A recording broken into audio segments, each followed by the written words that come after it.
শরীফ ওসমান হাদি, একটা যুবক, মধ্যবিত্তের সন্তান, খুব বড়লোক মানুষ ছিল না, গরিবের সন্তান। তার বাবা মসজিদের ইমাম, আর একটা ইমামের ছেলে বাবার কাছ থেকে নৈতিকতার শিক্ষা পেয়ে গোটা বাংলাদেশটাকে হিলিয়ে দিল। গোটা দেশ আস্থার জন্য কাঁদতেছে। তার কথা একটাই, উম্মার ফিকির তার মধ্যে ছিল। বক্তব্যগুলো শুনেন, আলেম সমাজকে সম্মান করত, আলেমদের কাছ থেকে ইসলামের রাজনৈতিক দর্শন শিক্ষা গ্রহণ করত। এটা আমাদের যুবকদের মধ্যে পরিবর্তন আসতে শুরু করেছে। আল্লাহ পাক রব্বুল আলামিন আমাদের এই ভাইয়ের শাহাদাতকে কবুল করেন। তার শাহাদাতকে উসিলা করে আল্লাহ নতুন প্রজন্মের মধ্যে আরেকটা বিপ্লবের চেতনা তৈরি করে দেন। জুলাই বিপ্লবের মাধ্যমে কাজ অর্ধেক আগাইছে, আরেকটা বিপ্লব দরকার। সেটা অর্ধেক কোনো বিপ্লব না, সেটা পূর্ণাঙ্গ ইসলামের বিপ্লব। ইনশাআল্লাহ সেই বিপ্লব যেদিন হবে, তারপরে ইনশাআল্লাহ সোনার মদিনার সুন্দর শান্তির সমাজ আমরা উপহার দিতে পারবো। সকলকে দাওয়াত, সবাই অতীতের ভুল থেকে আসেন। আমারও ভুল থাকতে পারে, আপনারও ভুল থাকতে পারে। সব ভুল পিছনে ফেলে দিয়ে আমরা আল্লাহর রজ্জুকে কেন্দ্র করে সবাই আল্লাহর রজ্জুকে ঐক্য মজবুত করে ধারণ করি। ইনশাআল্লাহ আল্লাহ পাক রব্বুল আলামিন আমাদেরকে অসম্মানিত করবেন না, ব্যর্থ করবেন না। আল্লাহর সাহায্য আমাদের সাথে থাকবে। ইনশাআল্লাহ আমরা বিজয়ী হবই, আমরা বিজয়ী হবই, আমরা বিজয়ী হবই ইনশাআল্লাহ। আমিরুল মুমিনিন প্রেসিডেন্ট বাদশার মতো ক্ষমতার পদ নয়। আমিরুল মুমিনিন तमाम পৃথিবীর উম্মতে মুহাম্মাদিয়ার জিম্মাদারির দায়িত্ব কাঁধে তুলে নেওয়ার মতো সাহসী ঘোষণা। আলাইকুম ওয়া রাহমাতুল্লাহ। ইন্নাল হামদালিল্লাহ নাহমাদুহু ওয়া নাস্তাঈনুহু ওয়া নাস্তাগফিরুহু ওয়া নু'মিনু বিহি ওয়া নাতাওয়াক্কালু আলাইহি ওয়া নাশহাদু আন লা ইলাহা ইল্লাল্লাহু ওয়াহদাহু লা শারীকা লাহু ونشهد أن سيدنا ومولانا محمدا عبده ورسوله صلى الله تعالى عليه وعلى آله وأصحابه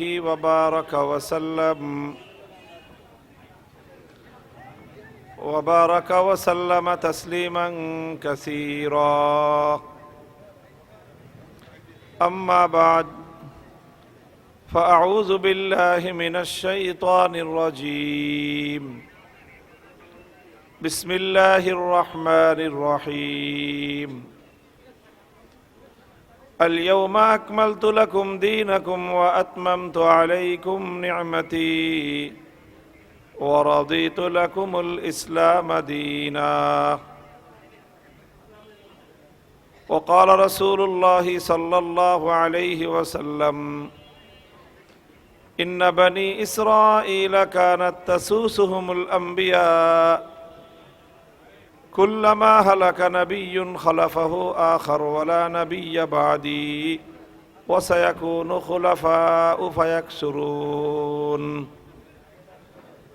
بارك الله لنا ولكم في القرآن العظيم ونفعنا وإياكم بالآيات والذكر الحكيم.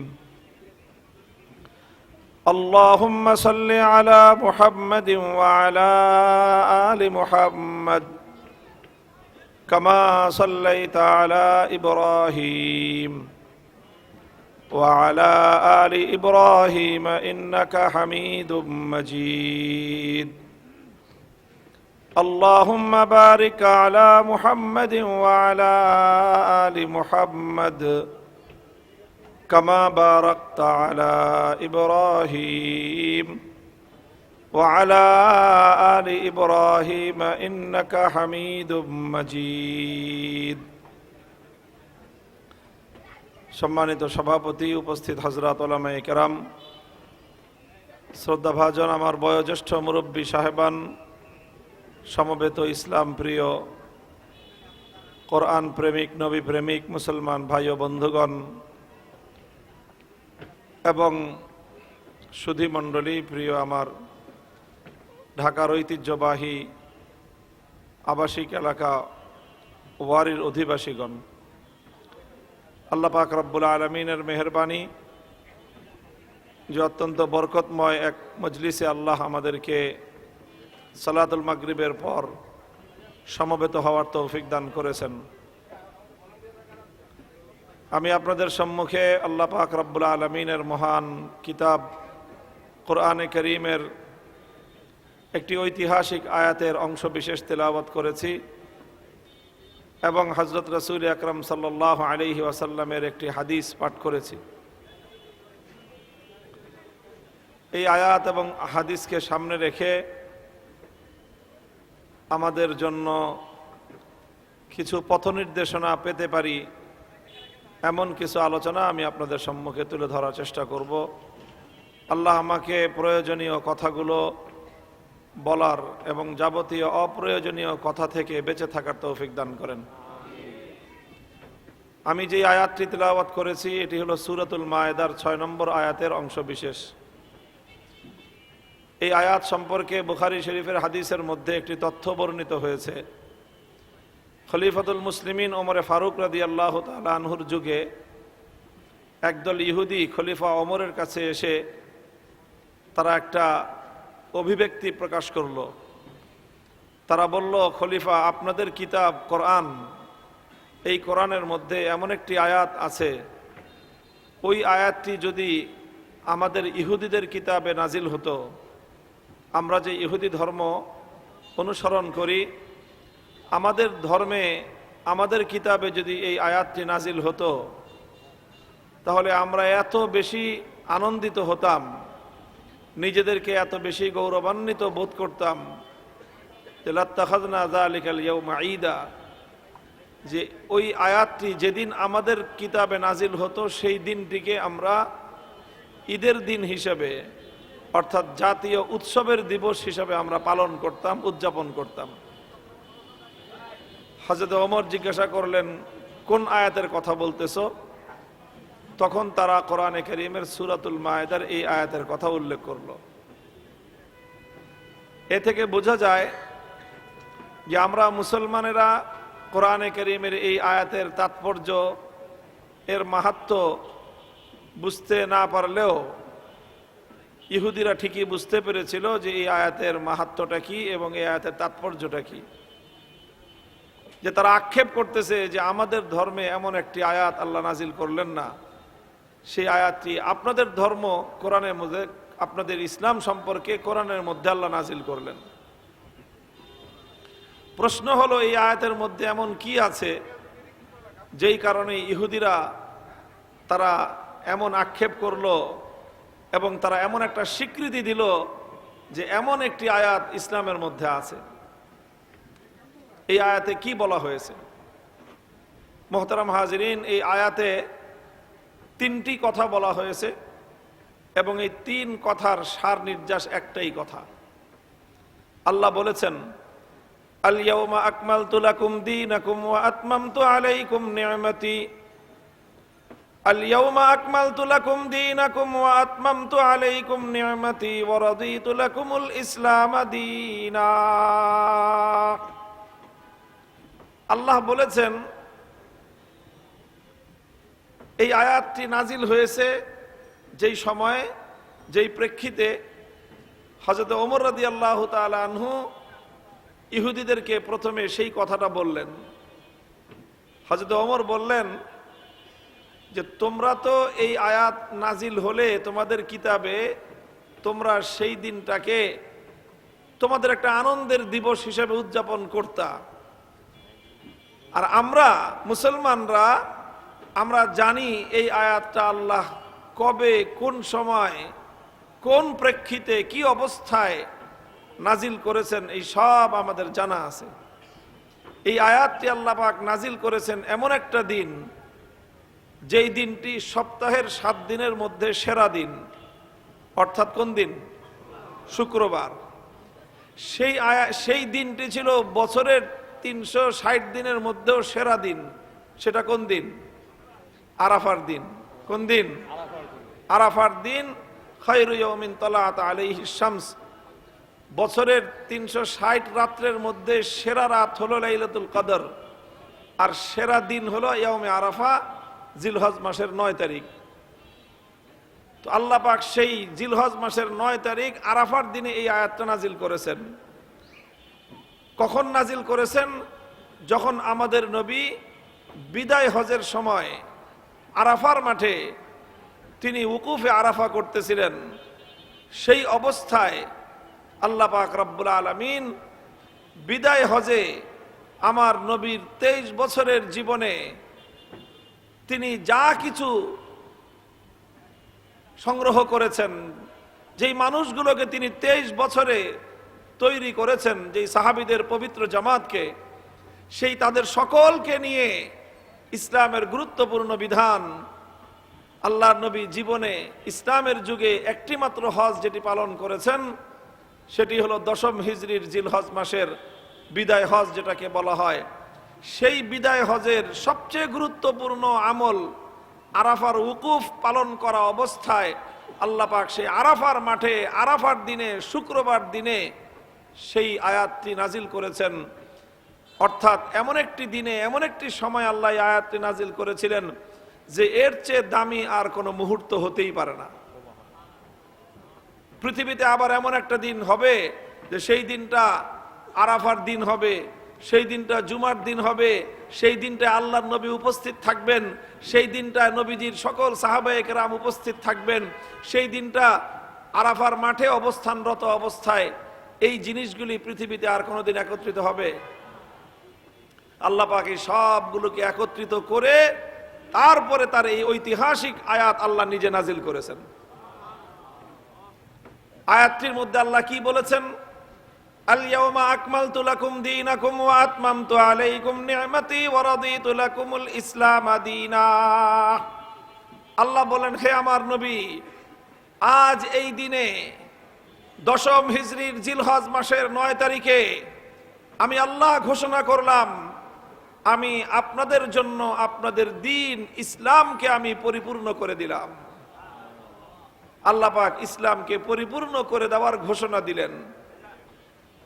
এর সঙ্গে আরো দুটো ঘোষণা আল্লাহ দিলেন, ওয়া আতমামতু আলাইকুম নি'মাতি, ইসলাম পরিপূর্ণ হওয়ার মাধ্যমে আল্লাহ পাকের নেয়ামত আমাদের উপর পূর্ণ হয়ে গেল। 3 নম্বর ঘোষণা দিলেন, ওয়া রাদিতু লাকুমুল ইসলাম দীনা। আল্লাহ বললেন যে মানুষের জীবন যাপনের পদ্ধতি হিসেবে, মানুষের জীবন ব্যবস্থা হিসেবে ইসলামটাই আল্লাহ পাক রব্বুল আলামিনের পছন্দনীয়, আল্লাহর চয়েস, এটা আল্লাহ পাক ফাইনাল করে দিলেন। মুহতারাম হাজিরিন, এই সবগুলি কথার মূল কথাটা হলো Islam is a complete code of life.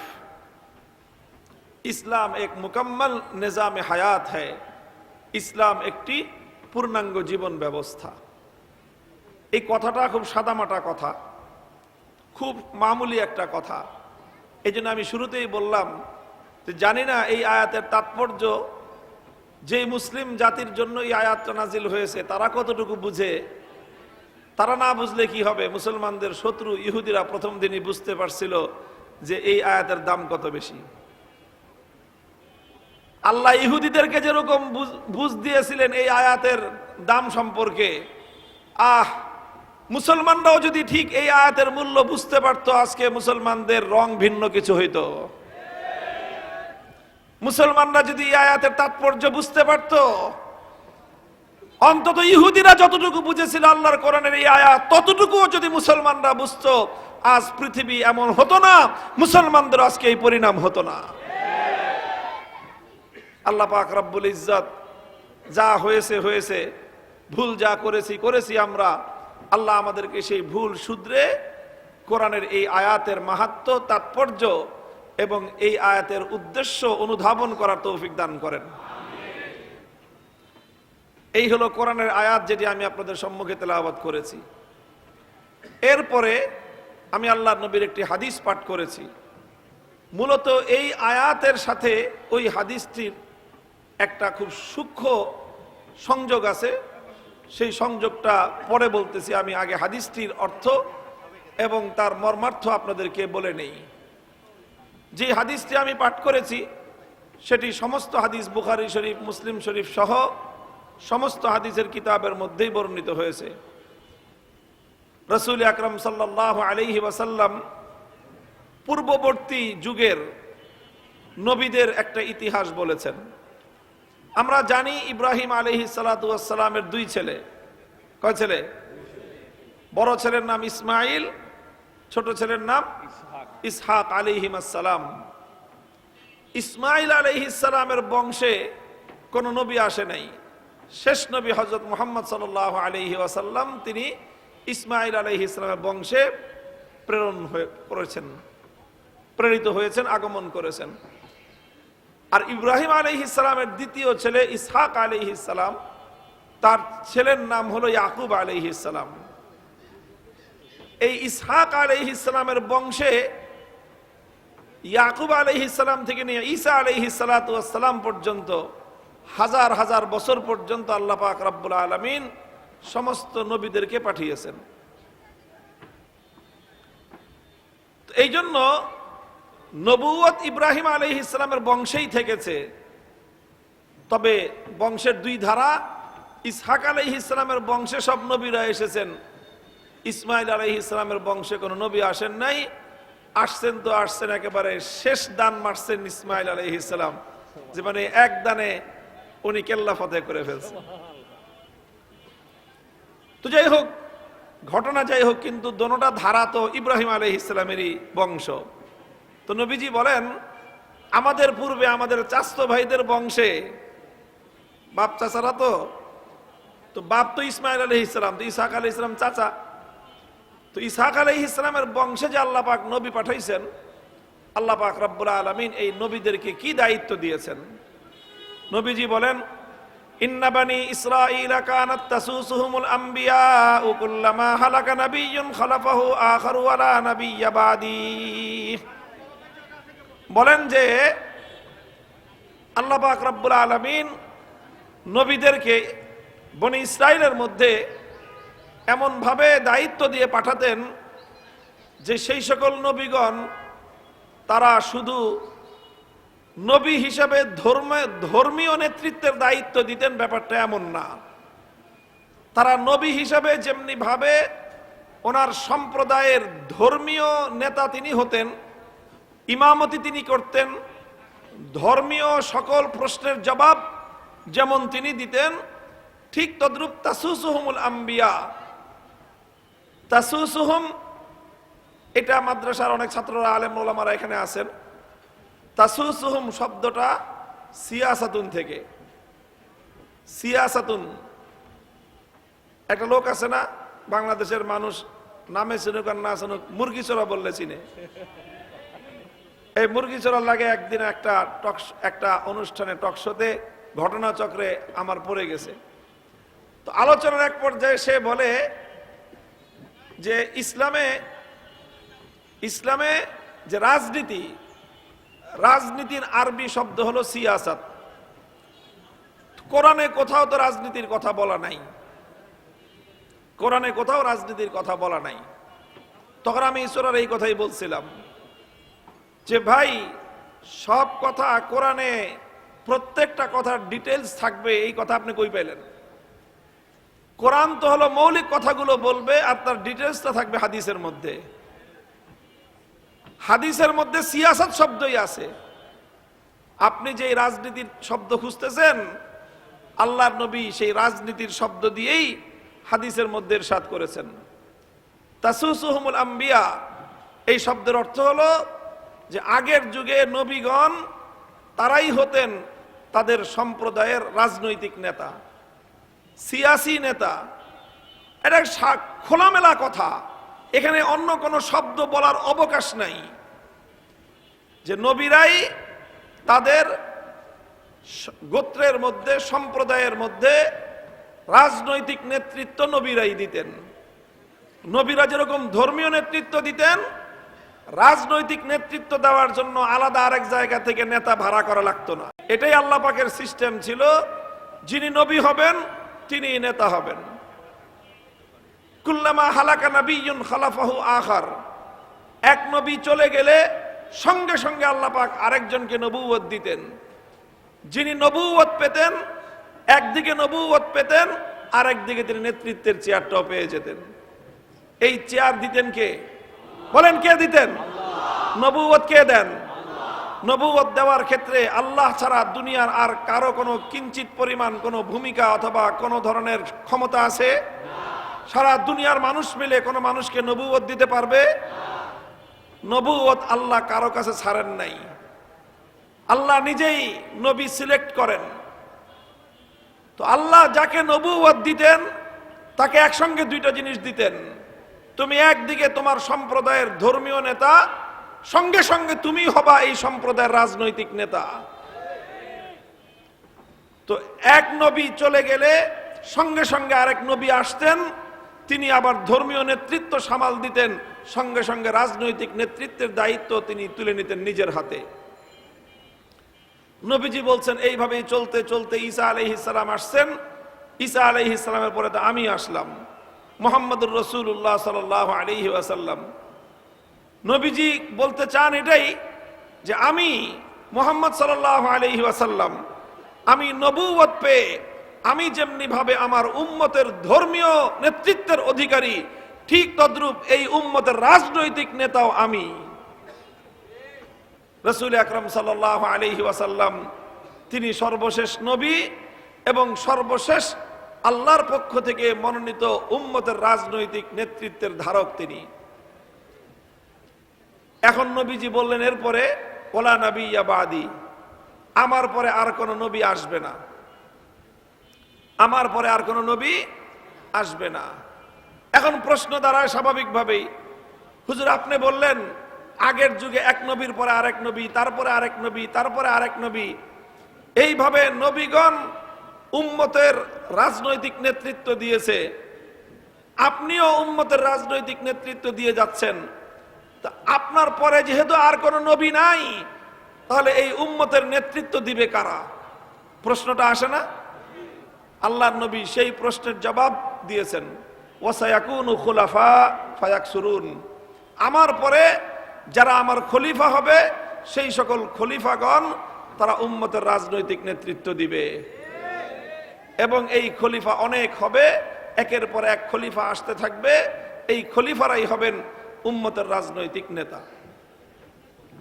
রাসূল আকরাম সাল্লাল্লাহু আলাইহি ওয়াসাল্লামের পরে খেলাফতের এই ধারা চলল। সর্বপ্রথম খলিফা হলেন আবু বকর সিদ্দিক রাদিয়াল্লাহু তাআলা আনহু। তিনি খলিফা হয়ে আল্লাহর নবীর পক্ষ থেকে তিনি নবীর উত্তরাধিকার হিসেবে তিনি খেলাফতের দায়িত্ব গ্রহণ করলেন। আল্লাহর নবীর পরে যদি প্রশ্ন করা হয় এই উম্মতের সবচেয়ে বড় আলেম কে, নবীজির পরে এই উম্মতের সবচেয়ে বড় আলেম কে, এই প্রশ্নের সারা উম্মতের এক ঐক্যমতের জবাব হলো সবচেয়ে বড় আলেম হলেন আবু বকর সিদ্দিক রাদিয়াল্লাহু আনহু। হযরত আবু বকর সিদ্দিকের পরে উম্মতের সবচেয়ে বড় আলেম কে? ওমর ফারুক রাদিয়াল্লাহু আনহু। হযরত ওমর ফারুকের পরে এই উম্মতের সবচেয়ে বড় আলেম কে? ওসমান গনি রাদিয়াল্লাহু আনহু। হযরত ওসমানের পরে এই উম্মতের সবচেয়ে বড় আলেম কে? হযরত আলী কাররামাল্লাহু ওয়াজহাহু। তাহলে আল্লাহর নবীর পরে এই উম্মতের রাজনৈতিক নেতাকে আবু বকর সিদ্দিক রাদিয়াল্লাহু আনহু। তারপরে এই উম্মতের সব রাজনৈতিক নেতাকে, যিনি সবচেয়ে বড় আলেম তিনি রাজনৈতিক নেতা হযরত ওমর ফারুক রাদিয়াল্লাহু আনহু। হযরত ওমরের পরে উম্মতের রাজনৈতিক নেতাকে, যিনি সবচেয়ে বড় আলেম তিনি রাজনৈতিক নেতা হযরত ওসমান রাদিয়াল্লাহু আনহু।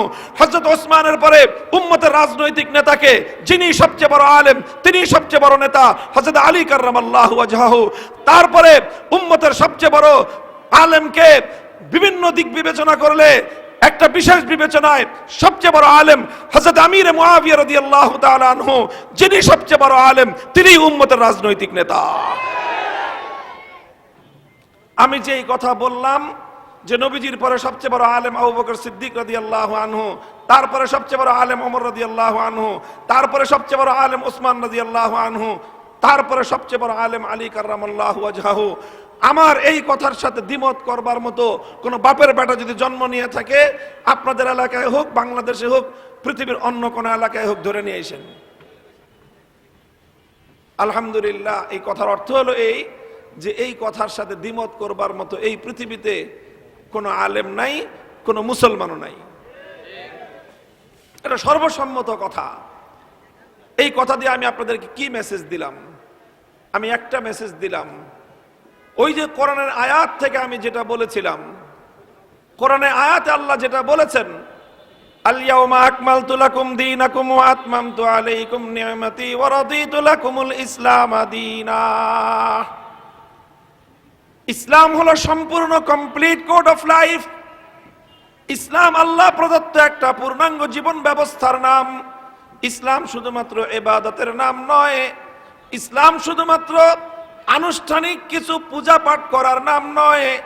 ইসলাম হলো একটা পূর্ণাঙ্গ জীবন ব্যবস্থা। একজন মানুষের মাথার চুল থেকে পায়ের নখ পর্যন্ত, সকালবেলা ঘুম থেকে জাগ্রত হওয়া থেকে নিয়ে শুরু করে রাত গভীর আবার ঘুমে যাওয়া পর্যন্ত, একটা মানুষের দোলনা থেকে কবর পর্যন্ত, একজন মানুষের কিচেন রুম থেকে নিয়ে শুরু করে বঙ্গভবন, সংসদ পর্যন্ত, মানব জীবনের মধ্যে যা কিছুর প্রয়োজন সব কিছুর পূর্ণাঙ্গ নির্দেশনার নাম হলো ইসলাম। যাদের এই কথার ব্যাপারে কোনো ডাউট আছে, কোনো সন্দেহ আছে, বেটা হিন্দুর চেয়েও জঘন্য কাফেরও। যার আল্লাহর কোরআনের ব্যাপারে সন্দেহ থাকে, ও তো হিন্দু, খ্রিস্টান, কাফের, মুসলমান, কাফের, বেদিন আরো বড় বেঈমানও। নাম যত বড় মুসলমান হোক, হাজি হোক, গাজী হোক, পাজি হোক, যাই হোক, নাম ধারণ করতে পারে, কিন্তু মুসলমান হইতে পারে না। কোরআনকে যারা বিশ্বাস করে না, কিসের মুসলমান? ইসলাম পূর্ণাঙ্গ জীবন ব্যবস্থা। এটাই হলো ইসলামের শ্রেষ্ঠত্ব, এটাই হলো ইসলামের সৌন্দর্য। আল্লাহ পাক আমাদেরকে বুঝবার তৌফিক দান করেন। সুতরাং ইসলামে নেতৃত্বের যে কনসেপ্ট, ভাই, নেতৃত্ব একটা খুব জরুরি জিনিস, গুরুত্বপূর্ণ একটা জিনিস। ইসলাম আমাদেরকে নেতৃত্বের একটা কনসেপ্ট দিয়েছে। ইসলামের নেতৃত্বের কনসেপ্টটা হলো কি, যে ইসলামকে ভালোভাবে বুঝতে পারবে তার পক্ষেই নেতৃত্ব দেওয়া সম্ভব। যে ইসলাম বুঝে না, সে মুসলমানদের নেতা হইতে পারে না। আপনারা কেউ ডরায়েন না যে আমি মনে হয় আবার রাজনৈতিক আলাপ শুরু করব। ভয়ের কোনো কারণ নেই। আমরা ওরকম রাজনৈতিক আলাপ করি না যেটা সর্বদলীয় সার্বজনীন প্রোগ্রামের সৌন্দর্য নষ্ট করে। ওই রকম রাজনৈতিক পেশাল আমরা পারি না। তবে ইসলাম যেই কথাটুকু বলতে বলে, ওই কথা বলতে এক চুল পরিমাণ ছাড় দেই না। কথাটা পরিষ্কার। দলীয় রাজনীতির কথা বলি না, তবে ইসলামের কথা, ইসলামী রাজনীতির কথা বলতে এক চুল পরিমাণ ছাড়ও দেই না। তো এই যে আমি যে কথাটা বললাম, আল্লাহর কোরআনের আয়াত থেকে নিয়ে নবীর হাদিস পর্যন্ত, এই দুটোর মধ্যে যে একটা গভীর লিঙ্ক আছে, একটা গভীর সংযোগ আছে, সেই সংযোগটাকে আমাদের রিড করতে হবে, সেটাকে আমাদের অনুধাবন করতে হবে। এই উপলব্ধি থেকে উম্মত যেদিন থেকে সরে গিয়েছে, সেই দিন থেকে উম্মতের পতন শুরু হয়েছে। উম্মতের মধ্যে যেই দিন খ্রিস্টানরা তাদের এক অভিশপ্ত মতবাদ এই উম্মতের মধ্যে ছড়িয়ে দিয়েছে, খ্রিস্টানরা এক নতুন মতবাদ আবিষ্কার করেছিল। খ্রিস্টানরা 15 শতকে তারা এক নতুন মতবাদ আবিষ্কার করলো। সেই মতবাদের নাম হলো, গির্জাকে দাও গির্জার অধিকার, কাইসারকে দাও কাইসারের অধিকার। অর্থাৎ তারা রাজনৈতিক সিংহাসন এবং গির্জার নেতৃত্বকে তারা ভাগ করলো। গির্জার পাদ্রীকে বলল, খবরদার পাদ্রী, তুই গির্জার ভিতরে যা ইচ্ছা তাই করবি, গির্জার বাইরে আইসা তুমি তোমার কর্তৃত্ব ফলাইতে চাইবে না, ঠ্যাং ভাঙ্গা দেব। এই সব কথা বলে খ্রিস্টানরা তাদের ধর্মকে গির্জার মধ্যে বন্দী করেছে। এই জন্য গির্জার বাইরে খ্রিস্টানদের ধর্মের অন্য কোথাও কোনো অনুষ্ঠান নাই। গির্জার বাইরে খ্রিস্টান ধর্মের আর কোথাও কোনো প্রতিপালনের ব্যবস্থা নাই। গির্জার বাইরে কোথাও খ্রিস্টান ধর্ম চলে না। যার যদি ধর্মকর্ম করতে মনে চায়, গির্জার মধ্যে গিয়ে ধর্মকর্ম করে আসে। গির্জার বাইরে আসলে ধর্মীয় কোনো পরিচয় তাদের কাছে নাই। তারা গির্জাকে আলাদা করেছে রাষ্ট্রকে আলাদা করেছে এবং এই খ্রিস্টানরা সর্বপ্রথম এই অভিশপ্ত মতবাদ চালু করেছে, গির্জাকে দাও গির্জার অধিকার, কাইসারকে দাও কাইসারের অধিকার, রাষ্ট্রপতিকে দাও রাষ্ট্রপতির অধিকার, গির্জার পাদ্রীকে দাও গির্জার পাদ্রীর অধিকার। পাদ্রী আর রাষ্ট্রনায়ককে বিভক্ত করে তারা এই সিস্টেম চালু করেছে। কেন তারা করেছে এই সিস্টেম চালু, এটার পিছনে আরেক লম্বা কাহিনী আছে। ওই কাহিনী বলবার টাইম আজকে আমাদের নাই, কিন্তু শুধু এতটুকু বলে রাখি, খ্রিস্টানরা যখন এই অভিশপ্ত এক মতবাদ তারা আবিষ্কার করলো, তখনও মুসলমানদের মধ্যে এই অভিশপ্ত মতবাদ ছিল না। তখনও মুসলমানরা মনে করত মুসলমানদের খলিফা সেই হওয়ার উপযুক্ত, তার গোটা রাষ্ট্রের মধ্যে কোনো মানুষ মারা গেলে জানাজার নামাজ পড়ানোর দায়িত্ব খলিফার। যেই খলিফা তার রাষ্ট্রের একজন নাগরিকের জানাজার ইমামতি করতে পারে না, মুসলিম জাতির নেতৃত্ব দেওয়ার কোনো অধিকার তার নাই। যিনি মুসলমানদের খেলাফতের দায়িত্ব পালন করবেন, জুমার নামাজি ইমামতি করতে পারবেন না, মুসলমানদের নেতা হওয়ার অধিকার তার নাই। মুসলমান কোনদিন এই রকম নেতৃত্বকে গ্রহণ করত না। মুসলমানদের হাজার বছর পর্যন্ত মুসলমানদের কাছে বিশ্ব নেতৃত্ব ছিল। ইতিহাস পড়ে দেখেন আপনারা, সমস্ত ফিকহের কিতাব, মাসলার যত কিতাব আছে, বেহেশতি জেওর থেকে নিয়ে শুরু করে হেদায়া পর্যন্ত, ফতোয়ার যত কিতাব আছে, সমস্ত ফতোয়ার কিতাব তালাশ করে দেখেন, কোন একজন মানুষ যদি মারা যায়, যে কোনো একজন মানুষ যদি মারা যায়, এই মৃত ব্যক্তির ইমামতি জানাজা কে পড়াবে? আপনারা জানেন, আমাদের দেশের মানুষ মনে করে জানাজা পড়াবে তার ছেলে থাকলে ছেলে, ছেলে ভালো যোগ্য আলেম হলে ছেলে, ছেলের যোগ্যতা থাকলে ছেলে জানাজার নামাজের ইমামতি করার হকদার। এটা মানুষের মধ্যে প্রচলিত আছে। এটা ভুল কথা, এটা ভুল। ইসলামী শরীয়তের সহি মাসআলা হলে গোটা রাষ্ট্রের মধ্যে, চাই সেই রাষ্ট্র যত বড় হোক, মুসলমানদের খেলাফত ছিল অর্ধজাহান, আটলান্টিক সমুদ্র থেকে আফ্রিকার জঙ্গলের গহীন অঞ্চল পর্যন্ত। এই বিশাল সাম্রাজ্যের মধ্যে যে কোনো মুসলমান মারা যাবে, ইমামতি করার অধিকার সর্বপ্রথম খলিফার। খলিফা থাকলে কোনো বড় হুজুর মুজুর কারো ইমামতি খাওয়ান নাই। ইমামতি করবে কে? খলিফা ইমামতি করবেন। খলিফা যদি উপস্থিত থাকতে না পারেন, তাহলে খলিফার যিনি গভর্নর থাকবেন ওই এলাকায়, প্রত্যেক এলাকায় খলিফার একজন করে গভর্নর থাকতেন, ওলি থাকতেন, যাকে খলিফার নায়েব বলা হতো। ওই শহরে, ওই দেশে, ওই নগরে যিনি খলিফার নায়েব থাকবেন, যিনি খলিফার পক্ষ থেকে গভর্নর থাকবেন, তিনি ইমামতি করবেন। তিনি যদি না থাকেন, 3 নম্বরে এসে তিনি যদি না থাকেন, অথবা তিনি থেকে যদি অনুমতি দেন, তাহলে এলাকার মসজিদের ইমাম তিনি জানাজা পড়াতে পারেন। ইমাম সাহেব যদি মুসলমানদের শাসকের অনুমতি ছাড়া জানাজা পড়ায়, গুনাহ হবে ইমামের। কারণ ইমামের এই অধিকার নাই যে একজন মুসলমান, এই মুসলমান আল্লাহর জমিন আল্লাহর খলিফার দায়িত্বে ছিল। মুসলমানরা মুসলমানদের খলিফার দায়িত্বে থাকে, মুসলমানরা মুসলমানদের আমিরের দায়িত্বে থাকে। সেই আমিরের দায়িত্ব হলো, আল্লাহর আমানত এই নাগরিক মৃত্যুবরণ করেছে, হে আমির, তোমার জিম্মাদারি হলো আল্লাহর আমানত জানাজা পরে আল্লাহকে বুঝায় দাও। এত সহজ না নেতৃত্ব? বললে তো মুখ খারাপ বলবেন যে হাজী সাহেবের। আমাদের একটা কথ্য ভাষা আছে, হাইগা উঠছে না মুইতা পানি লয় না, নেতৃত্বের জন্য নিজেকে যোগ্য মনে করে। নিজেদের ধারণা পরিবর্তন করেন। নেতৃত্ব আমরা চাই না, নেতৃত্ব কুক্ষিগত করে রাখতে চাই না। তবে অবশ্যই এই কথা বলবো, মুসলমানদের নেতৃত্ব দেওয়ার মতো হিম্মত সাহস যাদের আছে, আগে মুইতা পানি নেওয়ার ব্যবস্থা করেন, তারপরে উজু করার ব্যবস্থা করেন, তারপরে অন্তত আপনার অধীনস্থ যত জনগণ থাকে প্রত্যেকের আমানতের দায়িত্ব আল্লাহ থেকে বুঝে নেওয়ার মতো সৎসাহস অর্জন করেন। সেই আমানত যখন মারা যাবে, জানাজা পরে আল্লাহকে সেই আমানত বুঝিয়ে দেওয়ার মতো দক্ষতা অর্জন করেন, তারপরে নেতৃত্ব দিতে আসেন। যদি সেটা করতে না পারেন, 1000 বার বলবো, ইসলামের দৃষ্টিতে আপনি নেতৃত্বের যোগ্য না। মুহতারাম হাজিরিন, কথার বেশি লম্বা বলবো না। এই কথাগুলো আমি জানি আসলে মূলত এই কথা কারো পক্ষে না, কারো বিপক্ষেই না, আবার সবারই বিপক্ষে। সমাজে বর্তমানে যারা যারা নেতৃত্ব দেওয়ার জন্য নিজেদেরকে উপযুক্ত মনে করেন, আমার এই কথা আপনাদের সবার বিপক্ষে, সব দলের বিপক্ষে। কিন্তু দুঃখ প্রকাশ করতে হয় যে আপনাদের বিপক্ষে এই কথা বলা ছাড়া আমাদের কোনো উপায় নাই, কোনো উপায় নাই। আলহামদুলিল্লাহ, মুসলমানদেরকে আমরা একটা শুভ সংবাদ শোনাতে চাই।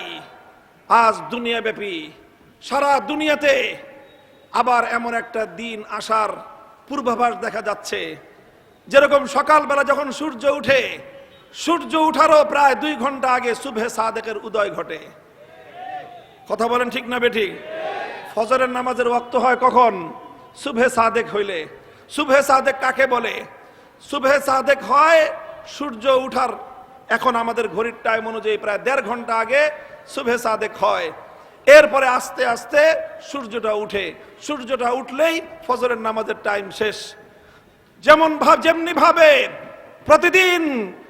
প্রতিদিন প্রভাত রশ্মিতে, প্রতিদিন পূর্ব দিগন্তে সকাল বেলায় সূর্য উঠার আগে সুবহে সাদেকের আলো দুনিয়ার মানুষকে একটা নতুন বার্তা দেয়, সূর্য আসছে, মানুষকে দেখায়, মানুষকে বলে সান ইজ কামিং। ঠিক তেমনি ভাবে আজ পৃথিবী, দুনিয়ার 21 শতাব্দী সারা দুনিয়াকে এক নতুন পূর্বাভাস দিচ্ছে। সেই পূর্বাভাস হলো খিলাফা ইজ কামিং।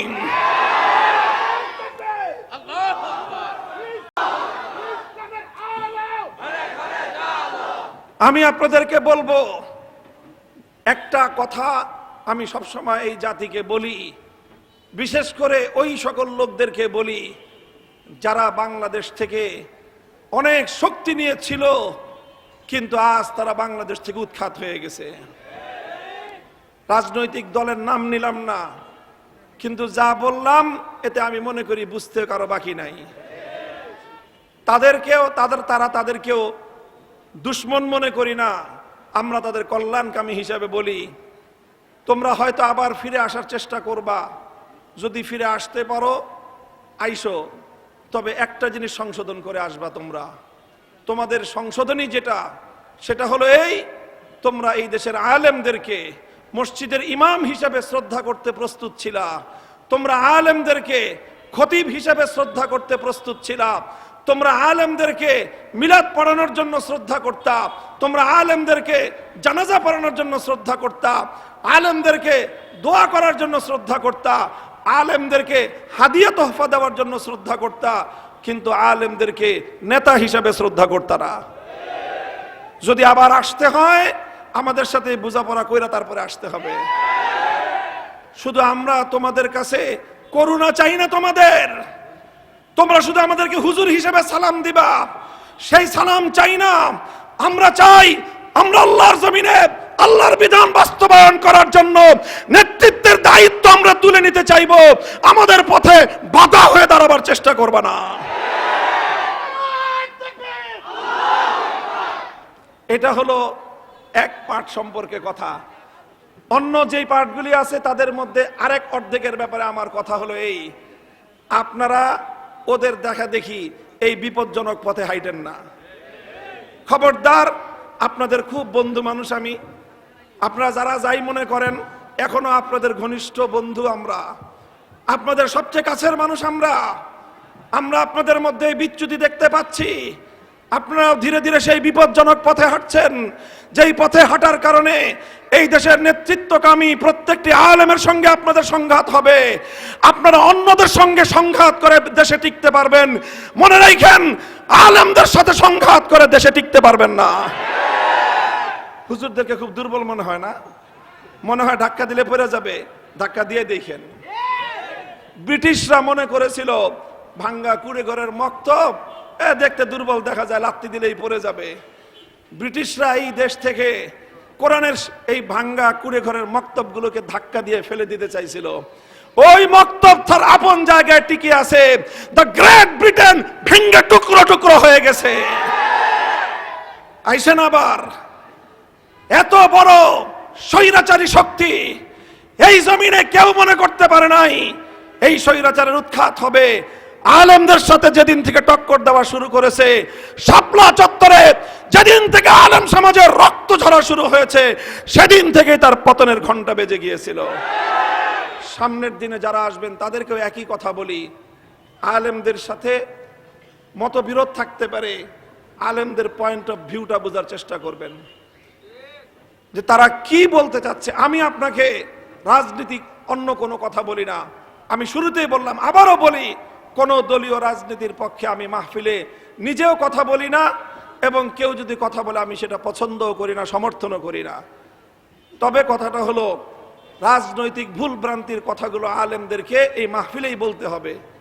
ভাই আপনারা যদি ভুল করেন, একটা বড় রাজনৈতিক দল যদি ভুল করে, খেসারত শুধু সেই রাজনৈতিক দল দেয় না, খেসারত দিতে হয় গোটা দেশের জনগণকে, গোটা দেশকে, গোটা জাতিকে, গোটা মুসলিম উম্মাহকে তার খেসারত দিতে হয়।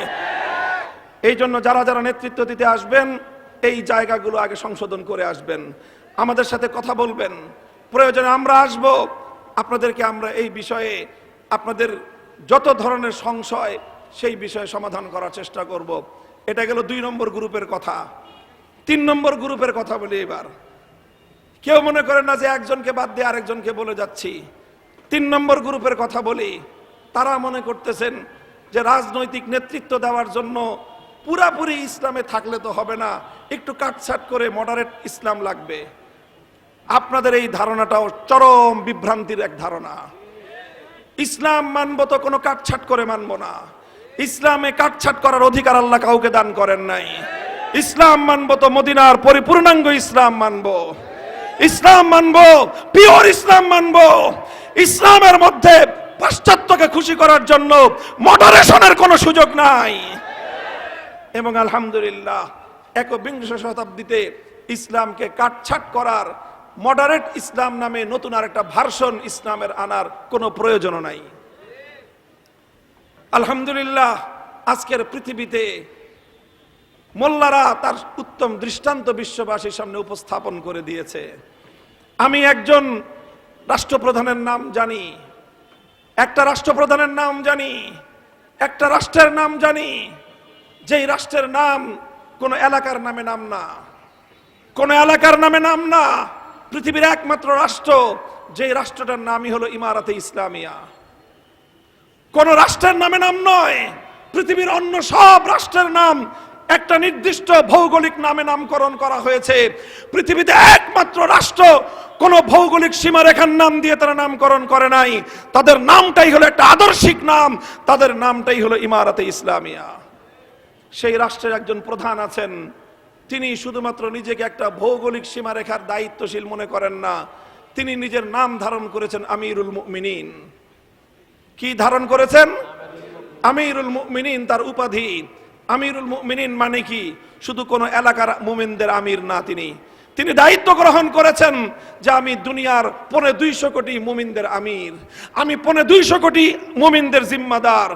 পৃথিবীতে একমাত্র ব্যক্তি যিনি সাহস করতে পারেন, যিনি দায়িত্ব নিতে পারেন 250 কোটি ইমানদারদের দায়িত্ব, এক ব্যক্তি। আমিরুল মুমিনিন প্রেসিডেন্ট বাদশার মতো ক্ষমতার পদ নয়, আমিরুল মুমিনিন तमाम পৃথিবীর উম্মতে মুহাম্মাদিয়ার জিম্মাদারির দায়িত্ব কাঁধে তুলে নেওয়ার মতো সাহসী ঘোষণা। সেই আমিরুল মুমিনিন, আমি যেই নেতৃত্বের কোয়ালিটি বললাম, আলহামদুলিল্লাহ সেই নেতৃত্বের কোয়ালিটি তার মধ্যে আছে। তিনি সেই দেশের সবচেয়ে বড় আলেম। আল্লাহ রাসূলের ইন্তেকালের পরে সবচেয়ে বড় আলেম ছিলেন আবু বকর সিদ্দিক, তিনি ছিলেন মুসলমানদের নেতা। তারপরে সবচেয়ে বড় আলেম ছিলেন ওমর ফারুক, তিনি ছিলেন মুসলমানদের নেতা। ঠিক এইভাবে বর্তমান যুগে ইমারতে ইসলামিয়ার সবচেয়ে বড় আলেম যিনি, তিনি সেই দেশের নেতা, আলহামদুলিল্লাহ। এবং তাদের অন্য কোনো কাটছাট করতে হয় নাই, তারা পিওর ইসলামকে ধারণ করেছেন। মন্ত্রী পরিষদ গঠন করেছেন 30 জনের, 28 জনই মাদ্রাসার মোল্লা, 28 জন মাদ্রাসার মোল্লা, সব আমাদের মতো কওমি মাদ্রাসায় পড়ছে, দেওবন্দি মাদ্রাসায় পড়ছে। অনেকে মনে করেন এই দেওবন্দি হুজুররা খালি মিলাদ পড়ার দাওয়াত খায়, তা আপনারা খালি দাওয়াত খাওয়ান আর মিলাদ পড়ান, তা আমরা করবো কি? আপনারা তো আমাদেরকে নেতৃত্বের উপযুক্ত মনে করেন না, আমাদের চেয়ে চোর বাটপাররাই আপনার কাছে নেতৃত্বের উপযুক্ত বেশি মনে হয়। দোষটা দেন আমাদেরকে যে হুজুররা খালি মিলাদ পড়ায় আর দাওয়াত খায় আর বিয়া পড়ায় বিয়া খসায়। তো আমাদের দোষটা কি?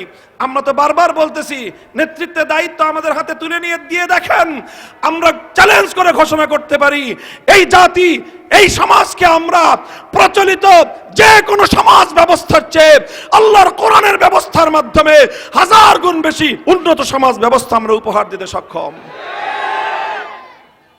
আলহামদুলিল্লাহ, আমাদের মতো মোল্লারা সেগুলো করে দেখায় দিছে। এগুলি এখন আর শুধুমাত্র গাল গল্প না, রিয়ালিটি। 2025 সালের রিয়ালিটি এটা। 2021 সালের 15ই আগস্ট তারা ক্ষমতা হাতে নিয়েছিল, আর এখন চলতেছে 2025 সালের ডিসেম্বর মাস। কয় বছর হয়েছে? 4.5 বছর। 4.5 বছর। এই 4.5 বছরে মোল্লারা যা করেছে সারা দুনিয়ার সুটেড কুটেড বুটেডরা মিলে তা পারে নাই করতে। দুনিয়ার শুধু মুসলিম রাষ্ট্র নয়, পৃথিবীর অন্য কোন অমুসলিম রাষ্ট্র বিগত 4.5 বছরে দুনিয়ার কোন দিক থেকেই তাদের মতো উন্নতি সাধন করতে পারে নাই। তারা অর্থনৈতিকভাবে যে উন্নতি সাধন করেছে, 2021 সালে যখন তারা ক্ষমতা নেয় তখন তাদের দেশে $1 দাম ছিল তাদের দেশি মুদ্রায় 130 টাকা। টাকা বলে না, তাদের দেশের মুদ্রার নাম অন্যটা। 130 টাকা ছিল তাদের $1 দাম। আর এই গত সেপ্টেম্বরে আমি দেখে এসেছি সেই দেশে এখন $1 দাম হলো তাদের দেশের টাকায় 65 টাকা। কয় টাকা? তাদের দেশের মুদ্রার দাম কত বাড়লো? 100 গুণ বেড়েছে, 100 গুণ। আর 2021 সালে আমার বাংলাদেশে $1 দাম ছিল 100 টাকার কম। আর আজকে বাংলাদেশে ডলারের দাম 122 টাকা সর্বনিম্ন, 125 টাকাও কিনতে হয়। বাংলাদেশের ডলারের দাম বাড়লো 125 টাকা, শতকরা 25% বেড়েছে। অর্থাৎ আমার দেশের মুদ্রার মান 25% কমেছে, তাদের দেশের মুদ্রার মান 1000% বেড়েছে। পার্থক্য একটাই, তোমার দেশে নেতৃত্ব দেয় নোবেল জয়ী অর্থনীতিবিদ, সেই দেশে নেতৃত্ব দেয় মোল্লারা। তোমার দেশে অর্থ ব্যবস্থা চলে পুঁজিবাদী অর্থ ব্যবস্থা, সেই দেশের অর্থ ব্যবস্থা চলে আল কোরআনের যাকাত ভিত্তিক অর্থ ব্যবস্থা। কোরআনের যাকাত ভিত্তিক অর্থ ব্যবস্থার সার কথা কি জানেন? কোরআনের অর্থ ব্যবস্থার 2টা মৌলিক নীতি। কয়টা?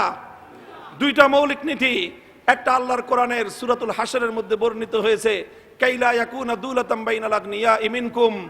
ইসলামী অর্থ ব্যবস্থার মূল নীতি হলো সম্পদ নির্দিষ্ট একটা শ্রেণীর মানুষের কাছে কুক্ষিগত হওয়া চলবে না।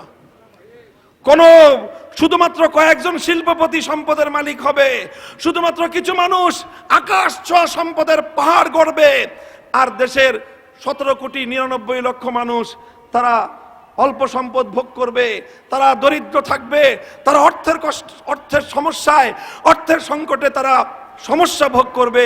ইসলাম এই অর্থ ব্যবস্থাকে স্বীকার করে না। ইসলাম বলে যেই সমাজে দরিদ্র থাকবে সেই সমাজে ধনীর সম্পদ থেকে দরিদ্রের প্রত্যেকটা প্রয়োজন পূরণ করা রাষ্ট্রের দায়িত্ব। যদি দরিদ্রকে যাকাত দেওয়ার পরেও দরিদ্রের অভাব থেকে যায়, ধনীর উদ্বৃত্ত সম্পদ থেকে গরিবের মৌলিক প্রয়োজন পূরণ করার জিম্মাদারি সরকারের। আমরা খালি মুখস্থ করে নিয়েছি যাকাত 2.5% দিলেই হয়ে যায়। হ্যাঁ, 2.5% দিলে হয়ে যায়। কখন? যখন 2.5% দিয়ে রাষ্ট্রের সকল দরিদ্রের মৌলিক প্রয়োজন পূরণ হবে। আজও আমার দেশে বহু দরিদ্র মানুষ এমন আছে যাদের ঘরে শিশুর জন্য প্রয়োজনীয় খাদ্য সরবরাহ করবার ব্যবস্থা বাবার নাই। বহু সন্তান এমন আছে মুমূর্ষ প্রায় মা হাসপাতালের বিছানায় মৃত্যুর সঙ্গে পাঞ্জা লড়ে, ঘরের বিছানায় শুয়ে শুয়ে ধুকে ধুকে মা মৃত্যুর কোলে ঢলে পড়ে। সেই মাকে প্রয়োজনীয় চিকিৎসা ব্যবস্থাটুকু করবার সামর্থ্য সন্তানের নাই। বলেন আছে না নাই? নিজের সন্তানের স্বাদ আহ্লাদগুলো পূরণ করতে পারে না। এই সমাজে অসংখ্য মানুষ এখনো এমন আছে। আবার অসংখ্য মানুষ এমনও আছে সংসারে মানুষ হলো 3 জন, গাড়ি হলো 4টা। বলেন নাই? তো যেই সমাজে 3 জনের জন্য 4 গাড়ি, আবার ওই সমাজেই একজন মানুষ তার সদ্য প্রসূত সন্তানের মুখের খাবার তুলে দিতে পারবে না, তার বৃদ্ধ মায়ের চিকিৎসার ব্যবস্থা করতে পারবে না। ইসলাম বলে সেই সমাজ আগুন দিয়ে জ্বালিয়ে দাও। আলহামদুলিল্লাহ, মোল্লারা এই রকম সমাজের বৈষম্য দূর করতে সক্ষম। আমি দেখে এসেছি সেই সমাজে তারা তাদের দেশের 25 লক্ষ মানুষ শহীদ হয়েছে। কত? আপনাদের মতো এই ভাওতাবাজির লাখ লাখ না। কি বলবো, দুঃখ কোন দিক থেকে কোন দিকে বলবো। 25 লক্ষ মানুষ 40 বছরে শাহাদাত বরণ করেছে। প্রত্যেকটা শহরে, প্রত্যেকটা প্রদেশে, সেই দেশে 33টা প্রদেশ, 33টা প্রদেশে 33টা এতিমখানা তারা কায়েম করেছে। চমৎকার এতিমখানা, অত্যাধুনিক বিল্ডিং, এতিমখানার মধ্যে সুইমিং পুল, সুন্দর পার্ক, এতিমদের জন্য সর্বোন্নত ব্যবস্থা। কোন সকল এতিম? এই যে 25 লক্ষ যারা শাহাদাত বরণ করেছে, তাদের সকল এতিমদের দায়িত্ব মোল্লারা গ্রহণ করেছে। 8 লক্ষ পরিবারকে ভাতা দেয়। কয় লক্ষ? 8 লক্ষ ফ্যামিলিকে প্রতি মাসে ভাতা দেয়। এই 2-4 টাকার দান খয়রাত না মিয়া। বাংলাদেশি টাকায় মাসে কমপক্ষে মিনিমাম 10,000 টাকা করে ভাতা দেয়। এবার হিসাব করে দেখেন, 8 লক্ষ পরিবারকে মাসে 10,000 টাকা করে দিতে হলে মাসে কত খরচ হয়, বছরে কত খরচ হয়। মোল্লারা সেই টাকা রাষ্ট্রের পক্ষ থেকে জনগণকে প্রতি মাসে দিয়ে থাকে। কোত্থেকে দেয়? দেয় ওই জায়গা থেকে যেখান থেকে আমরা দুর্নীতি করি, ওখান থেকে তারা জনগণকে দেয়। আল্লাহ পাক আমাদেরকে বুঝবার তৌফিক দান করেন। এই কথাগুলো এই জন্য বললাম, আমাদের এখানে মাহফিলে আসার আগেই আমাকে বলছেন, ওনারা ভয় পেতেছিলেন যে হুজুর তো আবার কি জানি না জানি কি রাজনীতির কথা কয়। আলহামদুলিল্লাহ ভালো। আমি আবারও বলি, আসলে কারো পক্ষে কারো বিপক্ষে আমাদের বক্তব্য না। আমাদের কথা একটাই, ভাই আপনাকে আল্লাহ মুসলমান বানাইছেন, আপনার কাছে সর্বশ্রেষ্ঠ মতবাদ ইসলাম আছে। আপনার জন্য আব্রাহাম লিঙ্কনের মতবাদ ভিক্ষা করার কোনো দরকার নাই। আপনার জন্য কার্ল মার্কস মাও সেতুংয়ের কাছ থেকে মতবাদ ভিক্ষা করে আনার দরকার নাই। আপনার কাছে আল্লাহর নবীর নবুয়তের রাজনীতি আছে, আপনার কাছে খেলাফতের রাজনৈতিক মতবাদ আছে, আপনার কাছে খলিফা ওমরের মতো নেতার আদর্শ আছে। যে জাতির কাছে খলিফা ওমরের মতো নেতা থাকে, যে জাতির কাছে খেলাফতের রাশেদার মতো আদর্শ থাকতে পারে, যে জাতির কাছে আল্লাহর কোরআন নবীর সুন্নতের মতো জীবন্ত জীবন দর্শন থাকতে পারে, সেই জাতির পৃথিবীর কারো কাছ থেকে ভিক্ষা করা লাগে না। যারা অন্যান্য মতবাদের রাজনীতি করেন, কিন্তু ইসলামটাকে শিখেন, শিখে টিখে তারপরে আমাদের সাথে যোগ দেন, অথবা আপনাদের সাথে আমাদেরকে নেন। আসেন মিলেমিশে এমন একটা সমাজ আমরা গড়ি, যেই সমাজের কথা আল্লাহ রসুল বলে গিয়েছেন, যেই সমাজের কথা আল্লাহ বলেছেন, সেই সমাজ যদি আমরা গঠন করতে পারি, তাহলে আমাদের পৃথিবীর কারো কাছে মাথা নত করতে হবে না। এক আল্লাহর কাছে মাথা নত করব, আর যে আল্লাহর কাছে মাথা নত করে তার মাথা দুনিয়ার সামনে উচ্চে তুলে ধরেন কে? আল্লাহ। আল্লাহ আমাদেরকে বুঝবার তৌফিক দান করেন। শরীফ ওসমান হাদি একটা যুবক, মধ্যবিত্তের সন্তান, খুব বড়লোক মানুষ ছিল না, গরিবের সন্তান। তার বাবা মসজিদের ইমাম, আর একটা ইমামের ছেলে বাবার কাছ থেকে নৈতিকতার শিক্ষা পেয়ে গোটা বাংলাদেশটাকে হিলিয়ে দিল। গোটা দেশ আস্থার জন্য কাঁদতেছে। তার কথা একটাই, উম্মার ফিকির তার মধ্যে ছিল। বক্তব্যগুলো শুনেন। আলেম সমাজকে সম্মান করত, আলেমদের কাছ থেকে ইসলামের রাজনৈতিক দর্শন শিক্ষা গ্রহণ করত। এটা আমাদের যুবকদের মধ্যে পরিবর্তন আসতে শুরু করেছে। আল্লাহ পাক রব্বুল আলামিন আমাদের এই ভাইয়ের শাহাদাতকে কবুল করেন। তার শাহাদাতকে উসিলা করে আল্লাহ নতুন প্রজন্মের মধ্যে আরেকটা বিপ্লবের চেতনা তৈরি করে দেন। জুলাই বিপ্লবের মাধ্যমে কাজ অর্ধেক আগাইছে, আরেকটা বিপ্লব দরকার। সেটা অর্ধেক কোনো বিপ্লব না, সেটা পূর্ণাঙ্গ ইসলামের বিপ্লব। ইনশাআল্লাহ সেই বিপ্লব যেদিন হবে, তারপরে ইনশাআল্লাহ সোনার মদিনার সুন্দর শান্তির সমাজ আমরা উপহার দিতে পারবো। সকলকে দাওয়াত, সবাই অতীতের ভুল থেকে আসেন। আমারও ভুল থাকতে পারে, আপনারও ভুল থাকতে পারে। সব ভুল পিছনে ফেলে দিয়ে আমরা আল্লাহর রজ্জুকে কেন্দ্র করে সবাই আল্লাহর রজ্জুকে ঐক্য মজবুত করে ধারণ করি। ইনশাআল্লাহ আল্লাহ পাক রব্বুল আলামিন আমাদেরকে অসম্মানিত করবেন না, ব্যর্থ করবেন না। আল্লাহর সাহায্য আমাদের সাথে থাকবে। ইনশাআল্লাহ আমরা বিজয়ী হবই, আমরা বিজয়ী হবই, আমরা বিজয়ী হবই ইনশাআল্লাহ। কারণ আমরা আল্লাহর কোরআনের বিজয় চাই। এই বিজয় রুখে দেওয়ার সাধ্য পৃথিবীর কোনো শক্তির হবে না। আল্লাহ আমাদের সকলকে বুঝবার, আমল করবার তৌফিক দান করেন। ওয়া আখিরু দাওয়ানা আলহামদুলিল্লাহি রাব্বিল আলামিন আসসালামু আলাইকুম ওয়া রাহমাতুল্লাহ। ধন্যবাদ শাইখুল হাদিস ইবনে শাইখুল হাদিস